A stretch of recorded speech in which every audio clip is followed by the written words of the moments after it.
Deep silence. The night truth was buried alive. Before we dive into this darkness, hit that subscribe button, drop a like, and tell us in the comments what you think really happened that night. Trust me, by the end of this story, you'll have your own theory. The sirens cut through the cold November air like razor wire, slicing the silence that had swallowed the town of Briar Ridge just hours earlier. Officers sprinted across Ridgeview Lane as if every second were a heartbeat slipping away. A full-scale search was underway, doors kicked open, flashlights sweeping empty rooms, dogs pulling at their leashes. Because sometime between 9:07 p.m. and 9:12 p.m., the lights across 3 square miles cut out. When they came back on, the Carter family's home was empty. Not just quiet. Not just dark. Empty, as if someone had erased them. Detective Mara Kellerman stood in the foyer of the 2-story brick house, her gloved fingers tracing a faint smear on the banister. Not blood, something else. Dust displaced. A sign of movement. A sign of hurry. But no signs of struggle, no broken windows, and no forced entry. "Where's the generator?" she asked one of the officers. "Basement. Brand new. Still warm." Meaning the outage wasn't accidental. Or at least, not accidental for this house.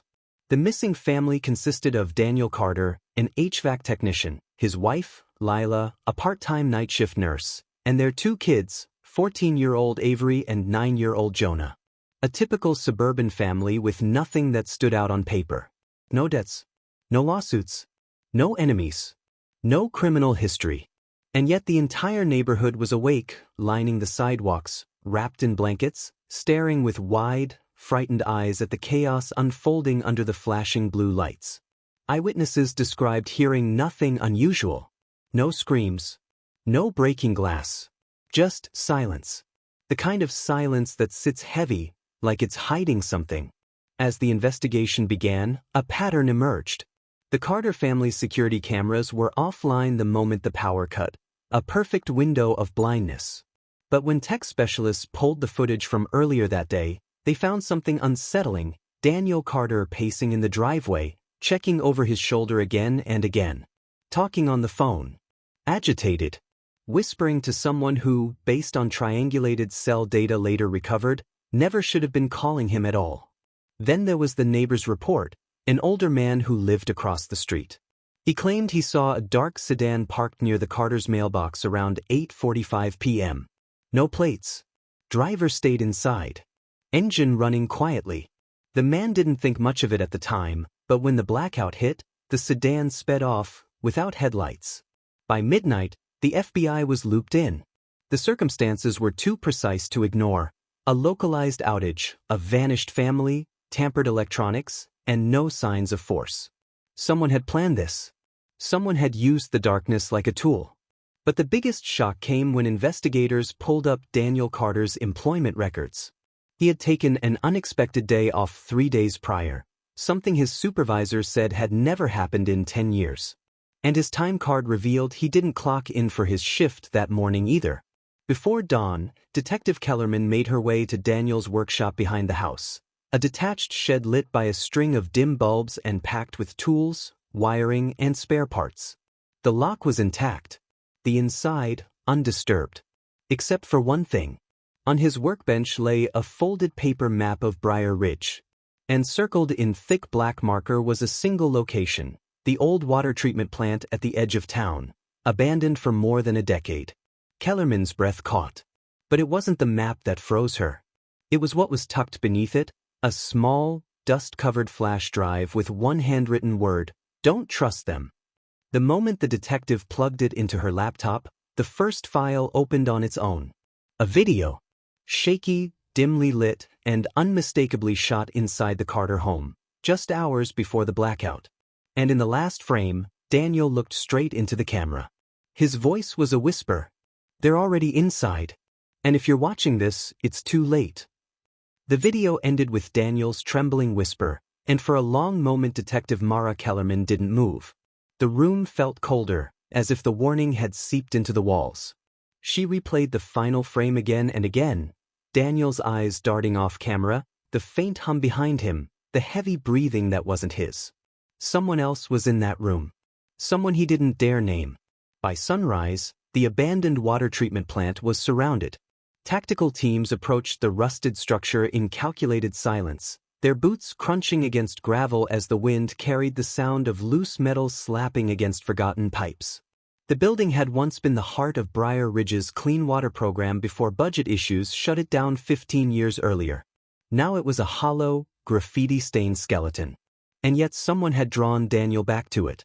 As the team entered, Kellerman swept her flashlight across the vast interior. Rows of empty tanks. Overhead catwalks covered in dust. Piles of scrap. No sign of the Carters. No sign of a struggle. No sign of life at all. Until they reached the control room. A burnt odor hung in the air. The walls were scorched, and the fuse box had been ripped open as if someone had sabotaged it from the inside. On the floor sat a melted tangle of wires and a portable power inverter, the kind that could knock out targeted electrical grids. It wasn't just a disappearance anymore. It was a coordinated operation. "Detective," Officer Reed called from the far corner. "You need to see this." He pointed to the dusty concrete floor. Footprints, adult-sized, overlapping, stopping abruptly, and then circling back toward the exit. But that wasn't what made Kellerman's pulse spike. It was the tiny footprints beside them. A child's.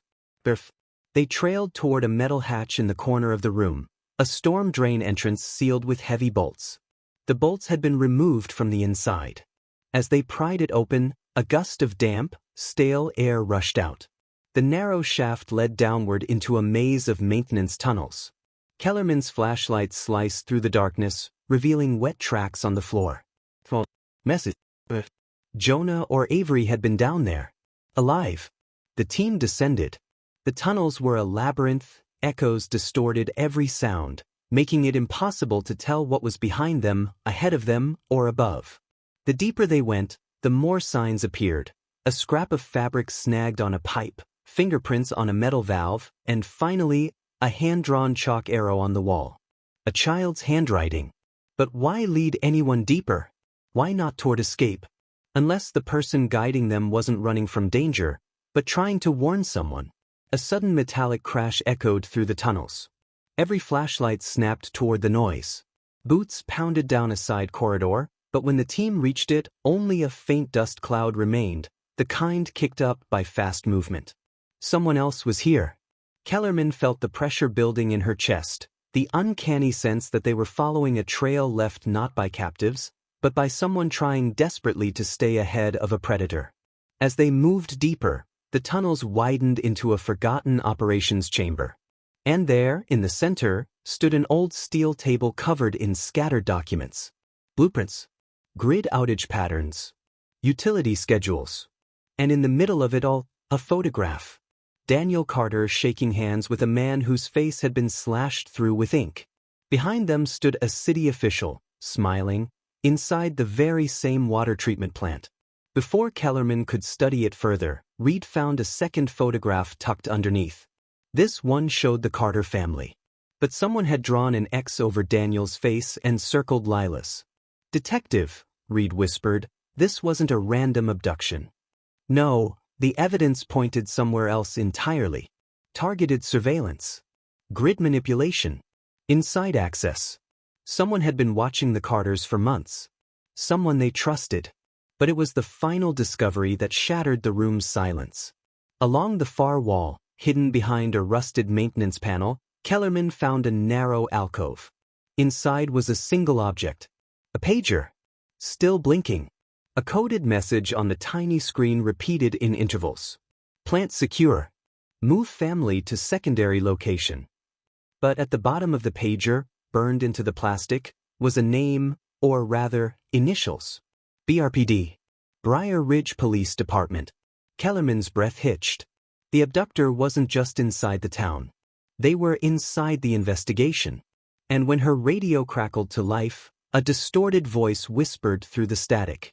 "Detective Kellerman, you're going the wrong way." Detective Mara Kellerman froze, the radio hissing in her hand. The voice was warped, disguised, but unmistakably close. Too close.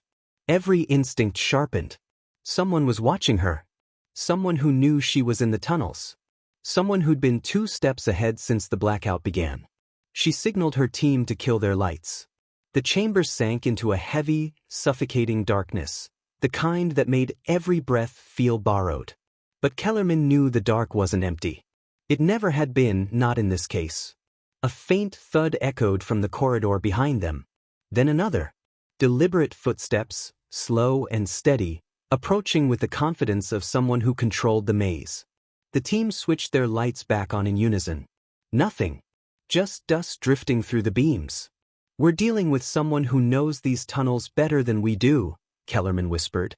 "Someone who planned the outage. Someone who orchestrated the abduction. Someone inside the police department."